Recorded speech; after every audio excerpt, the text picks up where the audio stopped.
Welcome back to Bodybuilding Program Design. We've now finished discussing volume and we're going to start talking about intensity. And in this first video of Chapter 4 on intensity, we're going to discuss what intensity is, and we're also going to discuss specificity and how they apply to your goals of either strength or hypertrophy, but of course bringing it always back to the goal of bodybuilding, which is hypertrophy. So as a recap, as we did talk about this a bit in prior chapters, intensity consists of two factors. One is load and the other is effort. To be more specific though, what we mean by load is typically either a percentage of 1 RM or an RM, your repetition maximum, that's what RM stands for. And probably better than intensity of effort, the more specific term is proximity to failure. And that is either measured in RIR, repetitions in reserve, or how many more reps you think you could do before you could not do another one, or sometimes is RIR-based RPE, with RPE standing for rating of perceived exertion, which is how hard is that, and we're scaling it to RIR, repetitions in reserve. An easy way of thinking of this is it's just the inverse to RIR. So when you can't do another rep, it's an RIR 0, but it's an RPE 10 out of 10. So an RPE 10 just means I couldn't have done another rep, and in fact, if it was slightly heavier, I couldn't have done that many reps. A 9.5 is, yep, that was the most reps I could have done with that weight, but maybe I could have done it with another 2.5 kilos or 5 pounds or something like that. And then on down, it just simply decreases 1 rep with each RPE point. An RPE 9, I could have done 1 more rep. An RPE 8, I could have done 2 more reps. So your choice, but probably the most intuitive and straightforward way to measure proximity to failure is just simply RIR. So if I tell you to do 8 reps at a RIR of 2, that's just taking your 10 rep max, your 10 RM, and stopping 2 reps short of failure.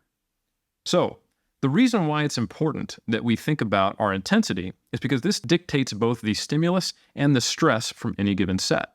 As we talked about toward the end of the last chapter, balancing both the fatigue and fitness is very important for your consistent performance over time and your gains, and making sure that we're not overreaching, or if we are overreaching, that it's functional.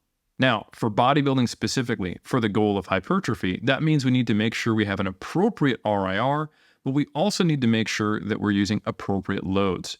And as discussed, the rep range that's appropriate for bodybuilding is pretty broad, as long as you're doing roughly 5 or 6 reps. And also you're not going so light that you're getting 30 plus reps, that's generally appropriate. Most of the time, we're going to be training in roughly the 6 to 20 rep range for most exercises, but you have a lot of personal preference there. And so long as the RIR is similar, each one of those sets should be roughly equivalent in terms of the stimulus it provides. With that said, some people respond better to higher loads, some to lighter loads. However, that is something that I can't tell you. But on a population average level, you can see these sets as equivalent. But your mileage may vary. You might find that you respond better to one or another. That's something that you're going to have to learn in the trenches, paying attention and looking at the logbook. So let's talk about specificity. First, you've probably heard of the SAID principle, and that's simply specific adaptations to imposed demands.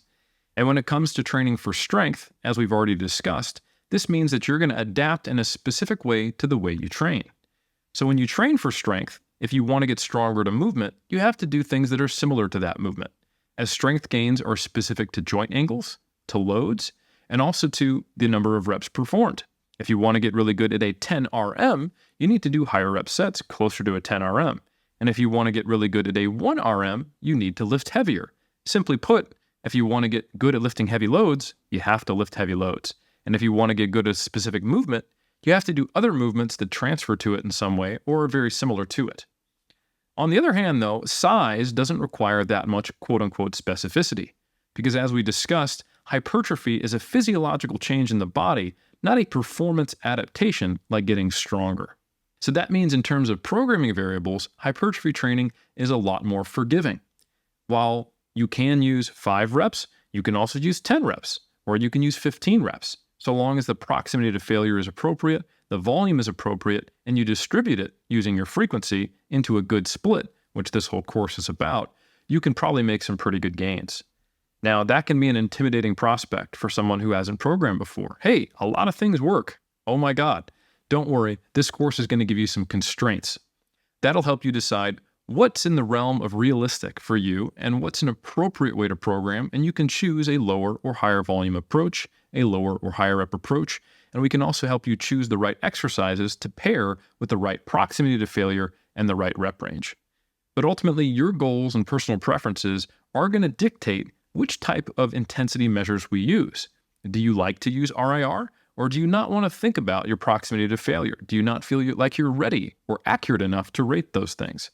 While that is a skill you should build over time, you can absolutely use a more static measure, like testing your 1 repetition maximum and then using a percentage of 1RM and an expected relationship between reps capable and percentage of 1RM.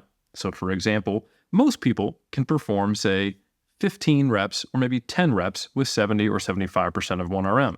Not everyone, but if you know for you that you can do 12 reps with 70% of 1RM, you can program 3 sets of 10 and let that cumulative fatigue take you to the point where on your last set, you're close to failure. So that's a typical traditional style of programming where you don't need RIR. Now, I would encourage you to think about RIR and try to build that skill, because knowing how close you are to failure makes you a more intuitive and aware athlete and helps you auto-regulate your training. But if you're not ready for that, you can absolutely program using a percentage of 1RM or an RM approach. I'm going to do 3x8 with my 10RM. But to know your 10RM, you have to test your 10RM. To know your 1RM, you have to test your 1RM. However, if you have some experience and you have some experience training to failure, and even better, if you have experience rating your proximity to failure, then you can use RPE/RIR pretty easily with almost any lift so long as you have some experience with it.